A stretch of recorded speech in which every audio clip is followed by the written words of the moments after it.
गरीबी से निकला लड़का बना हजारों युवाओं का सहारा। गांव के किनारे एक पुराना सा घर था जिसमें हरिया नाम का एक गरीब मजदूर अपनी पत्नी राधा और बेटे मनोज के साथ रहता था। हरिया दिन भर मजदूरी करता और शाम को जो कुछ मिलता उसी से परिवार का गुजारा चलाता था। उसके पास न खेत था, न दुकान और न ही कोई जमा पैसा। लेकिन हरिया अपने बेटे को हमेशा एक बात समझाता था, बेटा, गरीब होना कोई शर्म की बात नहीं है।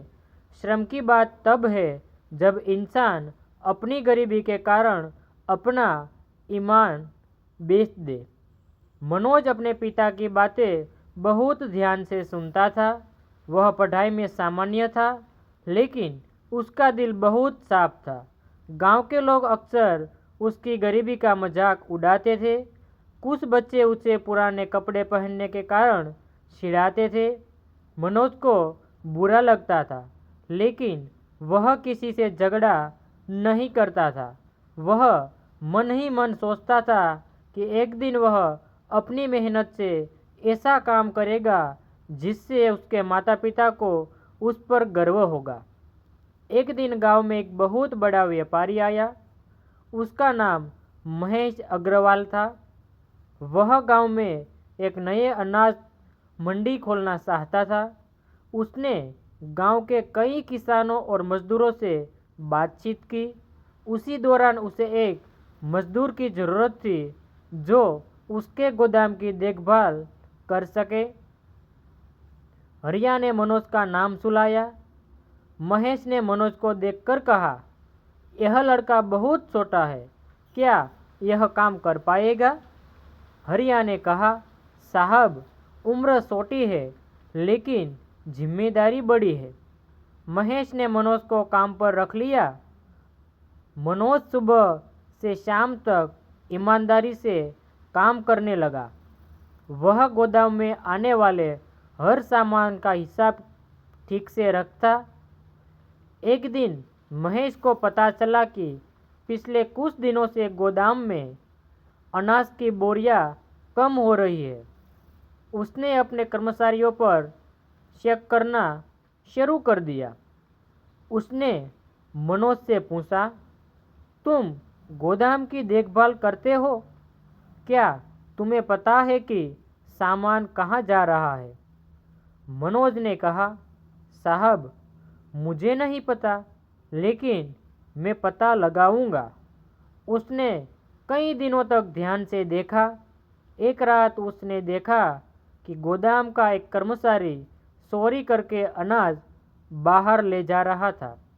मनोज ने तुरंत महेश को खबर दी। चोर पकड़ा गया। महेश ने मनोज की ईमानदारी की बहुत तारीफ की। उसने कहा, तुम्हारी उम्र कम है लेकिन समझदारी बहुत बड़ी है। मनोज ने जवाब दिया, साहब, मेरे पिता ने सिखाया है कि दूसरे की चीज पर नज़र रखना भी चोरी जैसा ही है। महेश मुस्कुराया। उसने मनोज की तनख्वाह बढ़ा दी। कुछ महीनों बाद महेश को शहर से बहुत बड़ा ऑर्डर मिला। उसी बड़ी मात्रा में अनाज भेजना था, लेकिन उसी समय उसके पास एक बड़ी समस्या आ गई। उसका मुखिया मुनीम अचानक बीमार हो गया। गोदाम का हिसाब किताब बिगड़ गया। महेश परेशान था। मनोज ने कहा, साहब, अगर आप चाहे तो मैं हिसाब संभाल सकता हूँ। महेश ने पहले संकोच किया, लेकिन मनोज की ईमानदारी पर भरोसा करते हुए उसे जिम्मेदारी दे दी। मनोज ने दिन रात मेहनत करके पूरा हिसाब ठीक कर दिया। कुछ दिनों बाद ऑर्डर समय पर पूरा हो गया। महेश को बड़ा फायदा हुआ। उसने मनोज से कहा, मैं तुम्हें शहर ले जाना चाहता हूँ। वहाँ मेरी बड़ी कंपनी है। तुम मेरे साथ काम करोगे तो बहुत आगे बढ़ सकते हो।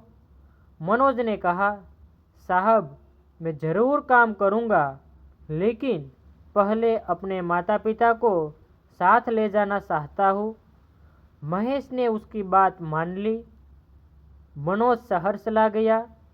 वहाँ उसने मेहनत और ईमानदारी से काम करना शुरू किया। कुछ वर्षों में वह कंपनी का महत्वपूर्ण कर्मचारी बन गया।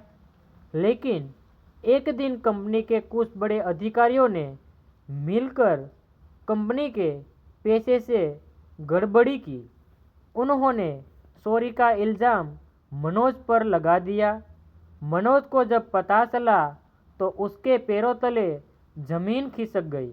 उसने कहा, मैंने कुछ नहीं किया है, लेकिन अधिकारियों के पास नकली कागजात थे। महेश भी कुछ समय के लिए भ्रमित हो गया। उसने मनोज से कहा, अगर तुमने यह नहीं किया तो सब सच साबित करो।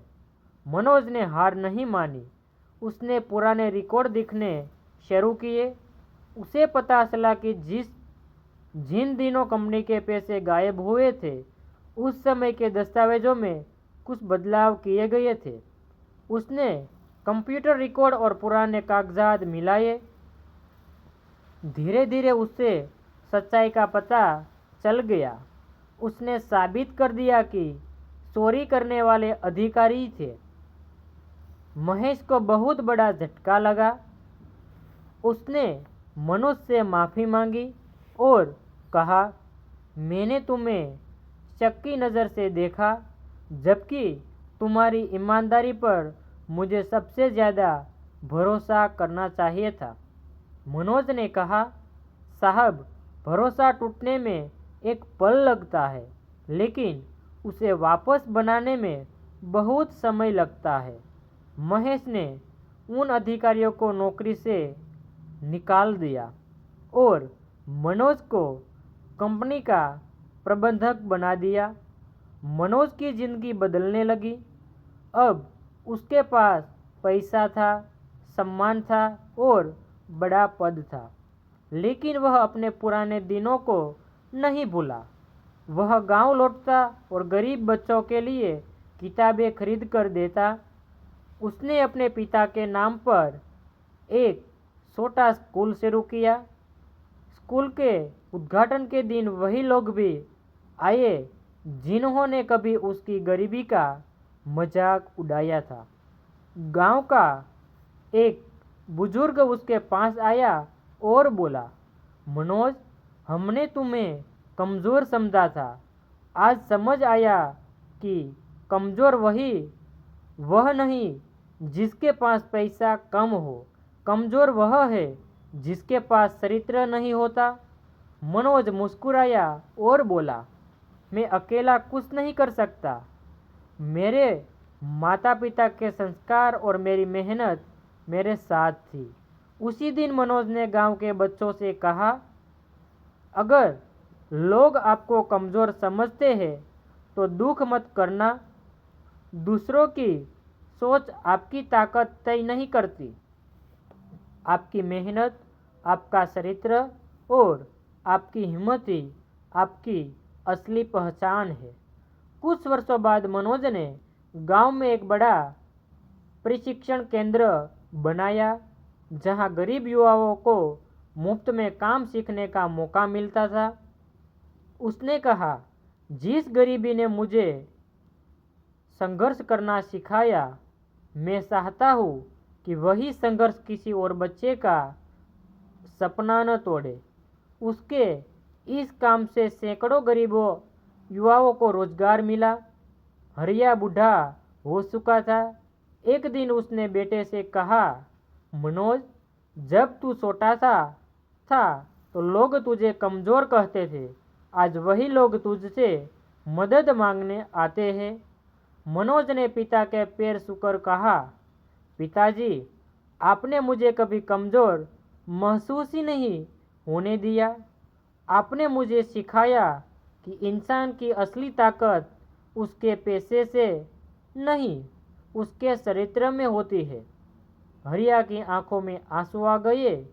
उसने बेटे को गले लगा लिया उस दिन मनोज ने महसूस किया कि जिंदगी में सबसे बड़ी जीत किसी को हराना नहीं होती।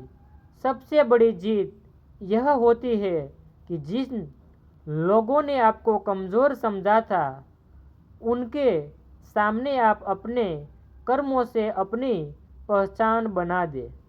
इस कहानी की सीख यही है कि किसी इंसान को उसकी गरीबी, कपड़ों, हालात या वर्तमान स्थिति देखकर कभी कमज़ोर मत समझिए। हो सकता है कि आज वह संघर्ष कर रहा हो, लेकिन कल वही इंसान अपनी मेहनत और ईमानदारी से हजारों लोगों के लिए प्रेरणा बन जाए। मुश्किलें इंसान को रोकने नहीं, उसे मजबूत बनाने आती है। इसीलिए चाहे दुनिया आपको कितना भी कमज़ोर समझे, खुद पर विश्वास रखिए, मेहनत करते रहिए और ईमानदारी का रास्ता कभी मत छोड़िए, क्योंकि समय बदलने में देर लग सकती है, लेकिन सच्ची मेहनत और अच्छे कर्मों की जीत निश्चय होती है।